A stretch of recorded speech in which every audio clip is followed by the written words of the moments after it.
Loro sono dei cacciatori di suoni e stanno ascoltando. Cercheremo di dare una risposta ad una domanda semplice. Il cibo si può ascoltare?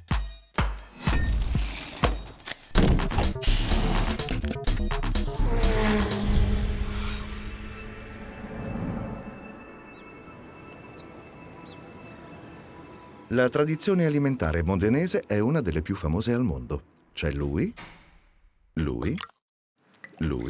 e Sua Maestà il tortellino. Un patrimonio unico per sollecitare uno dei nostri sensi, il gusto.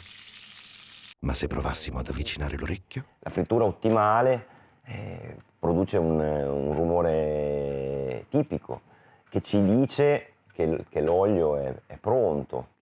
Che voce ha un tortellino? Un microfono può aiutare a capirlo. Il tortellino è per eccellenza il piatto del ricordo, cioè il ricordo di quando eravamo bambini. È un rumore che fa rilasciare endorfine, ti fa sentire bene, ti fa sentire al sicuro, ti fa sentire a casa. Ma il lavoro del cacciatore di suoni, alle volte, può essere estenuante. Aurelio, noi andiamo a mangiare, ci vediamo dopo.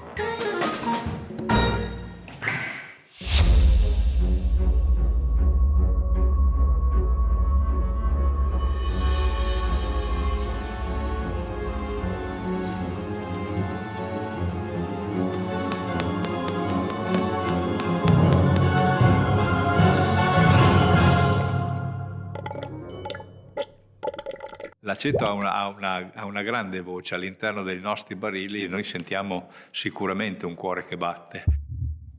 E quindi noi possiamo sicuramente dire che nel silenzio delle nostre acetaie ci sono tanti rumori. I cacciatori di suoni hanno fatto il loro lavoro, registrando le impronte sonore della tradizione. Questa città è un'orchestra di strumenti. Che lo spettacolo abbia inizio.